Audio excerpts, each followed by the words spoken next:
জানুয়ারি থেকেই কার্যকর নবম পে স্কেল, পেনশন ৯০%, উৎসব ভাতা দ্বিগুণের চূড়ান্ত ঘোষণা, ১৫ ডিসেম্বর গেজেটের আল্টিমেটাম। কর্মচারীদের জন্য শুরু হচ্ছে নতুন যুগ। সম্পূর্ণ আপডেট থাকবে আজকের ভিডিওতে। আজ চাকরিজীবীদের সকল খবরের আপডেট সবার আগে পেতে আমাদের ভিডিওতে একটি লাইক দিয়ে চ্যানেলটি সাবস্ক্রাইব করে রাখুন। ২০২৬ সালের শুরু থেকে দেশের সরকারি কর্মচারীদের জন্য একটি নতুন যুগের সূচনা হতে যাচ্ছে নবম জাতীয় পে স্কেল কার্যকরের মাধ্যমে। দীর্ঘদিন ধরে যে আলোচনা, প্রত্যাশা, আন্দোলন এবং প্রতিশ্রুতি চলছিল, সেটি অবশেষে ১ জানুয়ারি থেকেই বাস্তবের রূপ নিতে চলেছে। সরকারের পক্ষ থেকে স্পষ্ট বার্তা দেওয়া হয়েছে যে কোনো ধরনের বিলম্ব বা প্রশাসনিক জটিলতাই এই বাস্তবায়নকে থামাতে পারবে না। কর্মচারীদের জীবনমান উন্নয়ন, দ্রব্যমূল্যের লাগামহীন ঊর্ধ্বগতি মোকাবেলা এবং ন্যূনতম সম্মানজনক জীবন নিশ্চিত করার অংশ হিসেবে এই নবম জাতীয় পে স্কেলকে সর্বোচ্চ গুরুত্ব দেওয়া হয়েছে। চলতি ডিসেম্বর মাস জুড়েই প্রশাসনের ভেতরে তীব্র তৎপরতা লক্ষ্য করা গেছে। বিশেষ করে ১৫ ডিসেম্বরকে কেন্দ্র করে গেজেট প্রকাশের সম্ভাব্য ঘোষণা নিয়ে আলোচনার মাত্রা চরমে পৌঁছেছে। কর্মচারী সংগঠনগুলোর পক্ষ থেকে স্পষ্ট আল্টিমেটাম দেওয়া হয়েছে যে নির্ধারিত সময়ের মধ্যেই গেজেট প্রকাশের আনুষ্ঠানিক ঘোষণা আসতে হবে। এই আল্টিমেটাম শুধুমাত্র একটি দাবির বিষয় ছিল না, বরং এটি ছিল দীর্ঘদিনের বঞ্চনার অবসান চাওয়ার একটি সমষ্টিগত আওয়াজ। সরকারের শীর্ষ পর্যায় থেকেও এই দাবিকে গুরুত্ব দিয়ে দেখা হয়েছে এবং দ্রুত সিদ্ধান্ত গ্রহণের পথে অগ্রসর হওয়ার বিষয়টি সর্বত্র আলোচিত হয়েছে।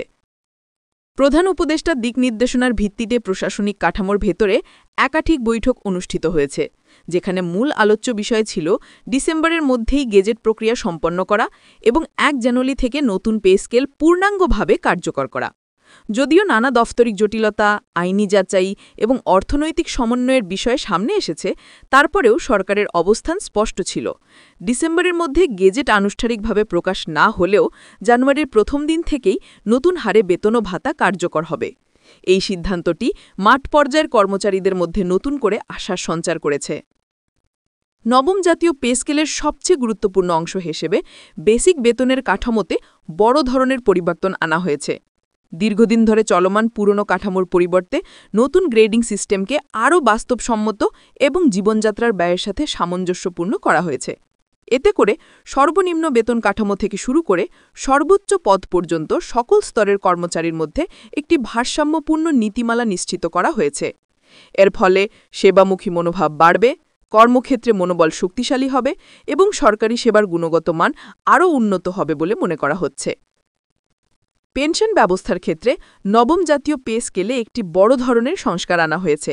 আগে যেখানে অবসরপ্রাপ্ত কর্মচারীরা নানা ধরনের আর্থিক অনিশ্চয়তার মধ্যে দিন কাটাতেন, সেখানে নতুন ব্যবস্থায় পেনশন ভাতা ৯০% পর্যন্ত নিশ্চিত করা হয়েছে। এর মাধ্যমে অবসর পরবর্তী সময়ে একজন কর্মচারীর জীবনযাত্রা হবে তুলনামূলকভাবে স্থিতিশীল ও মর্যাদাপূর্ণ। এই সিদ্ধান্ত শুধুমাত্র অবসরপ্রাপ্তদের জন্য নয়, কর্মরত কর্মচারীদের মনোবল বৃদ্ধির ক্ষেত্রেও গুরুত্বপূর্ণ ভূমিকা রাখছে, কারণ এতে ভবিষ্যৎ নিরাপত্তার বিষয়টি আরও দৃঢ়ভাবে প্রতিষ্ঠিত হয়েছে।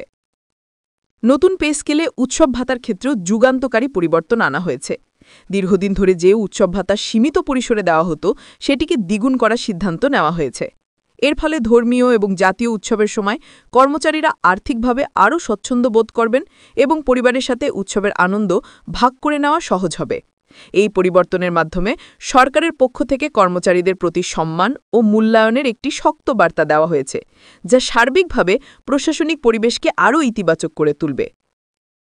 এই পুরো প্রক্রিয়ার পেছনে সরকারের লক্ষ্য শুধুমাত্র বেতন বৃদ্ধি ছিল না, বরং একটি টেকসই প্রশাসনিক কাঠামো গড়ে তোলা। নতুন পে স্কেলের মাধ্যমে কর্মচারীদের কর্মক্ষমতা, জবাবদিহিতা ও দায়িত্বশীলতা বাড়ানোর একটি বাস্তবসম্মত ভিত্তি তৈরি করা হয়েছে। বেতন, ভাতা এবং পেনশনের মধ্যে একটি সমন্বিত ভারসাম্য রাখার চেষ্টা করা হয়েছে, যাতে রাষ্ট্রের সামগ্রিক অর্থনৈতিক ব্যবস্থার উপর অতিরিক্ত চাপ সৃষ্টি না হয়, আবার কর্মচারীরাও ন্যায্য প্রাপ্য থেকে বঞ্চিত না হন। ডিসেম্বর মাসকে কেন্দ্র করে দেশজুড়ে যে আলোচনা, বৈঠক, সভা সমাবেশ এবং কর্মসূচি হয়েছে, সেগুলো শুধুমাত্র একটি দাবির আন্দোলন ছিল না, বরং এটি ছিল একটি বৃহত্তর সংস্কারের প্রক্রিয়া। প্রশাসনের ভেতরে এবং বাইরে এই বিষয়টি নিয়ে যে সচেতনতা তৈরি হয়েছে, তার ফলে সরকারের নীতি নির্ধারণী মহলেও একটি বাস্তবমুখী দৃষ্টিভঙ্গি তৈরি হয়েছে। একাধিক দফতরের সমন্বয়ের মাধ্যমে নতুন পে স্কেল বাস্তবায়নের জন্য প্রস্তুতি ইতোমধ্যে প্রায় সম্পন্ন পর্যায়ে পৌঁছে গেছে। সবচেয়ে গুরুত্বপূর্ণ বিষয় হচ্ছে ১ জানুয়ারি থেকেই নবম জাতীয় পে স্কেল কার্যকর হওয়ার যে ঘোষণা, সেটিকে ঘিরে সরকারি বেসরকারি বিভিন্ন মহলে ব্যাপক আলোচনা শুরু হয়েছে।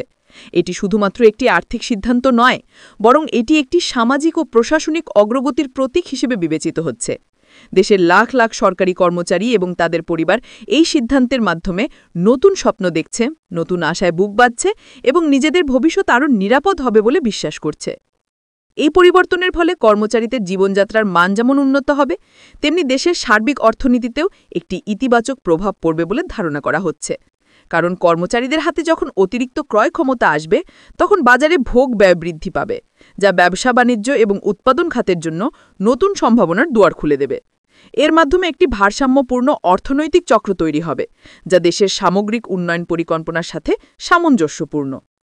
শেষ পর্যন্ত বলা যায়, নবম জাতীয় পে স্কেল কেবল একটি বেতন কাঠামোর পরিবর্তন নয়, বরং এটি একটি দীর্ঘমেয়াদী প্রশাসনিক সংস্কারের অংশ।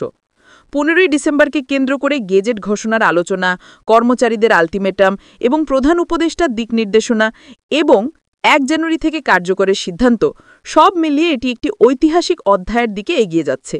এই বাস্তবায়নের মাধ্যমে দেশের সরকারি কর্মচারী সমাজে একটি নতুন অধ্যায়ের সূচনা হতে যাচ্ছে, যেখানে থাকবে আর্থিক নিরাপত্তা, পেশাগত মর্যাদা এবং ভবিষ্যৎ নিয়ে আরও দৃঢ় আশাবাদ।